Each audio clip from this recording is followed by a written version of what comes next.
Okay, so magandang umaga mga idol, ano? So dito tayo ngayon sa Caloocan.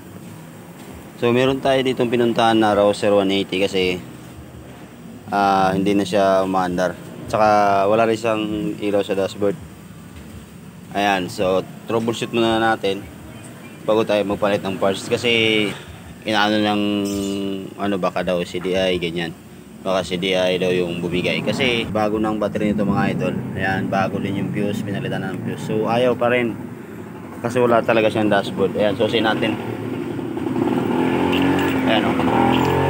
So wala siyang dashboard. Ngayon madali lang mag-check ng mga browser mga idol.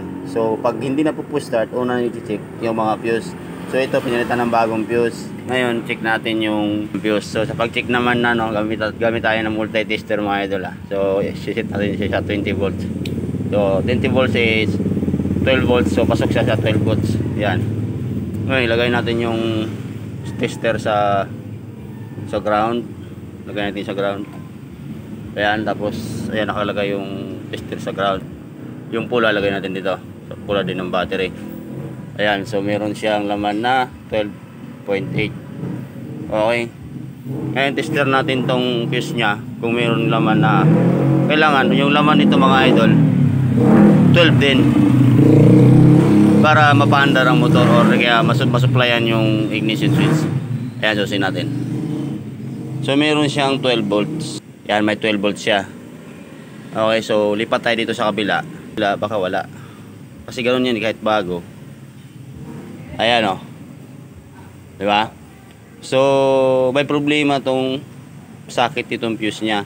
So hindi tayo agad magsasuggest ng palit ng parts. Okay, so hindi tayo pwede na magsuggest tayo agad ng palit ng parts para na makabili ng bago, ganun. Hindi pwede. So ayan o. Makita nyo naman, tinester ko yung sa taas. Naka 12 siya. Pag tinester mo yung sa baba, na fuse, naka 3 lang. 3, 4 yan o. So isa lang ibig sabihin yan. May problema tong yung sakit na to. Okay, so ngayon tanggalin muna natin yung fuse na nilagay nila. Tapos pagrektahin natin tong dalawa na to. Okay, pagrektahin natin Andar yan mga idol. Ayan, so ayan o, pinagsama na natin yung dalawa na yan. Ngayon tester natin ulit siya. Taas baba. So tester natin to. Ayun, meron siyang lumabas na 12.7. Ayan. Dito din sa ilalim. Meron na siyang 12.7. Ngayon isusin natin yung motor. Susin natin diba? So ganoon lang pag troubleshoot mga idol para hindi tayo agad pagpapalit ng parts. So andar na to. Ayan na mga idol. Andar na yan. Ang problema namamatay. Pero kanina wala talagang dashboard. Okay. So tingnan muna natin bakit siya namamatay. Pero at least diba, hindi tayo nagpalit ng parts, troubleshoot lang natin para kahit pa paano hindi makabili yung mayari ng bagong parts. Okay. So tantanin natin kung bakit namamatay. Alright. Ayan, so sa pag-troubleshoot naman mga idol kung bakit siya namamatay pagka binibirit, lalo na sa mga na-stock na motor, tanggalin nyo yung spark plug, check nyo kung may kuryente kabilaan. So ito, check natin kung meron para wala tayong papalitan na parts. Yan, susi start natin. So meron dito. So lipat tayo sa kabila. Start din natin. Dapat mayroon din.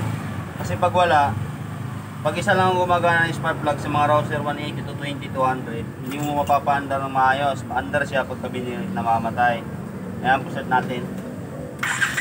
So meron din. Meron din siya. Ayan, namamatay siya. Ayan, so okay to. Ibig sabihin okay to mga idol. Wala tayong dito. Kailangan lang natin galawin yung carburetor nito. Okay, so yun lang para hindi agad magpapalit ng parts mga idol. Alright. Ayan, so ito mga idol okay na siya. So ganun lang naman. Ayan, okay na to. Ayan, andar. Isang start lang. So ilang linggo na rin niya tong hindi napapaandar kasi nga wala silang hindi rin niya mabuksan yung walang dashboard ganyan. So pinagdudahan CDI. So sabi ko puntahan ko muna para sigurado tayo sa papalitan na parts. So yun na, andar na siya. Oh.